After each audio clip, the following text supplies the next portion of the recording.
किसी अपनों को कंधा देना बहुत ही दुखदायक होता है। उससे भी दुख की बात यह है कि किसी अपने की कब्र में जाके उसकी कंकाल को उठाने पे मजबूर हो जाना।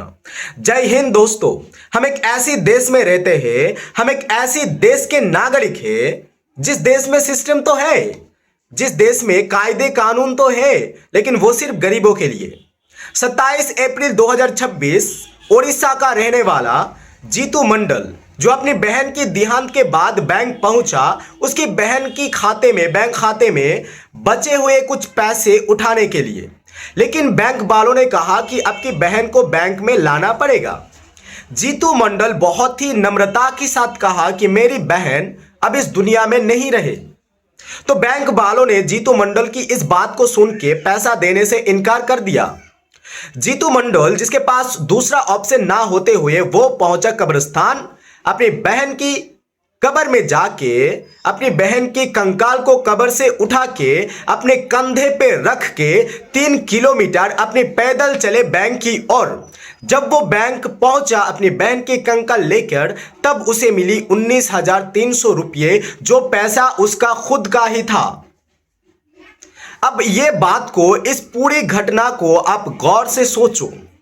आप एक मुसलमान नहीं, आप एक हिंदू नहीं, आप एक ईसाई नहीं, आपका धर्म को साइड में रख के आप एक इंसान की तरह सोचो। अगर ये घटना, अगर ये सिचुएशन आपके साथ होते तो क्या आप सह पाते? सिस्टम होना चाहिए, कायदे कानून होना चाहिए, इतना स्ट्रिक्ट नहीं। एक इंसान, सबके अंदर एक इंसानियत होता है, उस इंसानियत से भी आपको देखना चाहिए।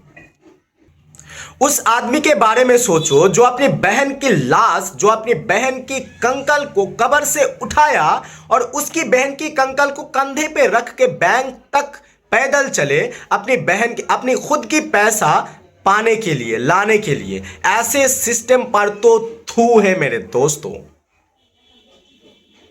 देश को आगे बढ़ाते भी नहीं हो आप, देश को पीछे धकेलते हो आप, और आप कहते हो कि आप हिंदू हो, आप मुसलमान हो। भैंचो, धर्म अपनी जगह और देश अपनी जगह, सिस्टम अपनी जगह। क्या हम इसी देश के लिए इतना लड़ाई किए हैं? क्या हम इस देश की आज की ये घटना देखने के लिए इतना खून बहाए हैं?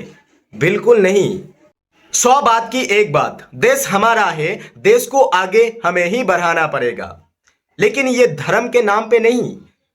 सबसे पहले हमें करना क्या पड़ेगा? इस जो सिस्टम में जो पॉलिटिशियन बैठे हैं, अनपढ़, निकम्मा, नाकारा, उसको पहले हटाओ। दूसरी बात तो ये है कि हम जो देश धर्म के नाम पे लड़ाई करते हैं, मार पिटाई करते हैं, वो छोड़ना पड़ेगा। जय श्री राम, अल्लाह अकबर बोल के आपके भगवान खुश नहीं होंगे। कितने बार बताओ आप लोगों को? ये किसी भी धर्म ये नहीं सिखाता है कि दूसरे धर्म के लोगों को चोट पहुंचाओ, दूसरे धर्म के लोगों को आंसू बहाओ। ऐसा कोई भी धर्म नहीं है जो धर्म हिंसा चाहते हैं। ऐसा कोई भी धर्म नहीं है जो धर्म एक दूसरे से हिंसा फैलाते हैं। धर्म तो वो है जो प्यार बांटते हैं। सब धर्म एक ही बात कहते हैं कि इंसान से प्यार करो, जानवरों से प्यार करो। लेकिन आप नहीं, आपको तो हिंदू मुसलमान आपके ब्रेन में घुसा दिया गया है। किसके द्वारा? वो अंधभक्त के राजा नरेंद्र मोदी केंद्र में जो बैठे हैं, नरेंद्र मोदी, अमित शाह, इतने बहुत सारे अनपढ़ गंवार बैठे हैं जिसको पॉलिटिक्स की पी नहीं आती है, एजुकेशन की ई नहीं आती है। वो लोग हमारे देश चला रहा है और आज हमारे देश की ये हाल है। क्या आप सोच सकते हो इस बातों को? सबको मैं यही दरख्वास्त करना चाहूँगा कि मेरे हर एक वर्ड से, अगर किसी भी वर्ड से आपको चोट पहुंचाई है तो मुझे माफ़ कर देना, और हमको एकता के साथ इस देश को आगे बढ़ाना है। अगर हम एक रहेंगे तभी देश आगे बढ़ेगा। ये जो पॉलिटिशियन है ना, ये वोट के टाइम आपको आपकी ब्रेन में ऐसे बात बोल के घुसा देते हैं कि आप हिंदू मुसलमान करने पे मजबूर हो जाते हो। लेकिन हिंदू मुसलमान करने से आपकी धर्म भी आगे नहीं बढ़ेगा, बल्कि धर्म का बदनाम होगा। किसी भी भगवान, किसी के धर्म के धर्म ग्रंथ, किसी भी धर्म के धर्म किताब ये नहीं कहता है कि इंसान के साथ लड़ाई करो, इंसान के साथ मार पिटाई करो, किसी अच्छे इंसान को चोट पहुंचाओ। कोई धर्म नहीं कहता है। है ना, हमारी देश है ना, तो बढ़ाना किसे चाहिए? आगे कौन बढ़ाएगा? हमें ही बढ़ाना चाहिए।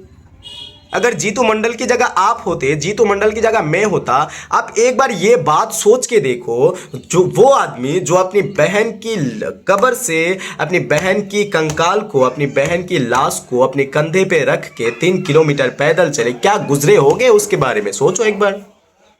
नहीं, आपको तो धर्म के नाम पे वोट मांगना है, नहीं आपको तो धर्म के नाम पे लोगों को लड़वाना है, तभी तो आप आपकी कुर्सी सेफ रहेंगे, है ना। अबे कितने साल जियोगे?